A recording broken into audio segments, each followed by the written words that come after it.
Hi everyone. We wanted to give you an update as to what is happening here in our building and what we maybe can expect over the coming weeks. We hope some of you have had the opportunity to get away with these school holidays or to connect with family and friends and church community in some capacity. We know many of you are meeting in life groups on Zoom, and many of those groups have been started to meet in person. And we encourage you to start meeting in person if you haven't already. Where at all possible, make the most of the lifting restrictions to homes, of course, up to 20 people. Please remember, though, to abide by all other health and government guidelines.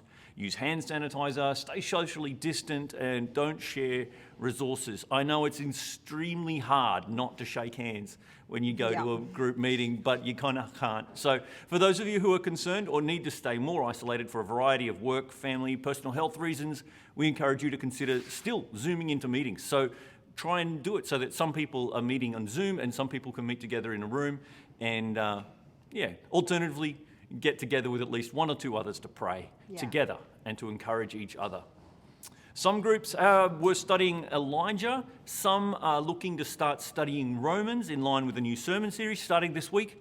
And each week for this sermon series, the Roman series, we'll be producing a simple guide to help individuals, families, and groups who want to continue discussing the issues raised in the Sunday sermon. So those will be made available each week. We've been getting a great group of people meeting online on a Wednesday night on Zoom at 7 to 7:30 p.m. to pray. And we encourage you to join us. All are welcome. There's no pressure to pray out loud, but we encourage you to come together to lift your hearts with us to God, to seek His will in these weird days for our church, for our world, for our lives. So message us if you would like the Zoom details, or alternatively, they do come out each Monday in the church email. So keep your eye out for that as well. Our Salvos Connect site has remained open the whole time. The budget has increased for food vouchers, which is fantastic. There's been further government funding because of this situation.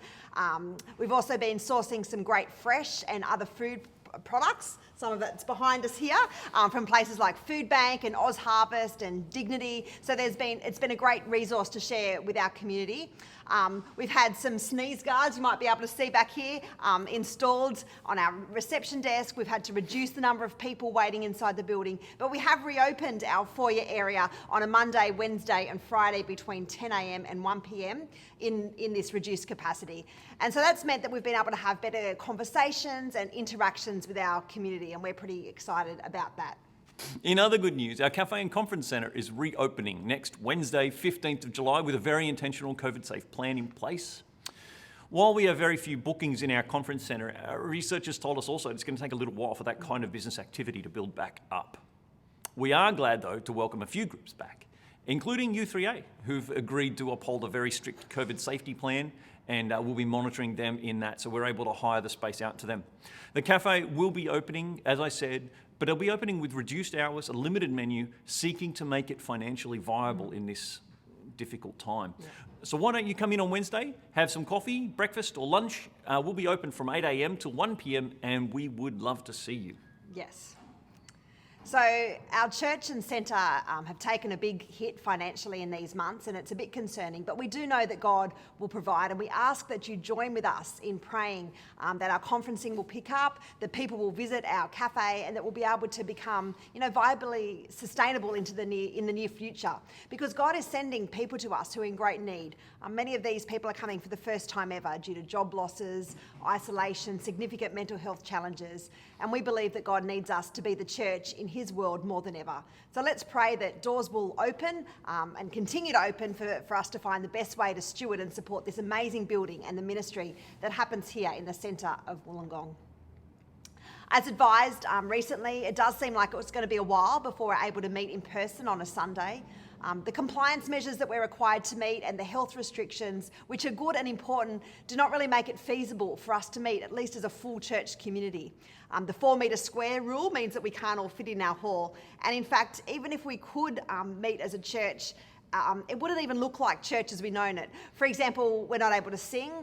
We're not able to mingle at all before church and after church or share in tea and coffee. I know, no coffee. No coffee. There'd be set markings for people to sit in as households, and social distancing, hand sanitising, and all these regulated measures have to be enforced by COVID wardens. So I would not want to be that person that was trying to stop people from kissing and hugging and, shaking hands and that kind of thing. So for the time being, please continue to meet with us online on a Sunday morning. We've heard that some of you are getting together with extended family and with friends to engage and to share together on a Sunday. And we really encourage you to think about doing that in the coming days, if you haven't already. Moving forward, the best and safest way to meet together, at least for the near future, is in smaller groups. We can't worship in this church building, but we can be the church. We can love one another, we can encourage one another, we can grow, and we can worship together. We are headed off, Rebecca and I, for next week for a week's break, and hopefully in sunny Byron Bay. I mean, it'll be Byron Bay, we just hope it's sunny. We are looking forward to resting and recharging and refocusing for the next season and enjoying God's creation and time to spend together hiking in the hills, hopefully. Yep. Not so much mud. Online services, though, will continue. Everything, in fact, will be transparent. You won't even know we are gone. So, and finally, the leadership team in our Pastoral Care Council will be meeting next Monday, 3rd of August, and we'll provide you with another update following that meeting.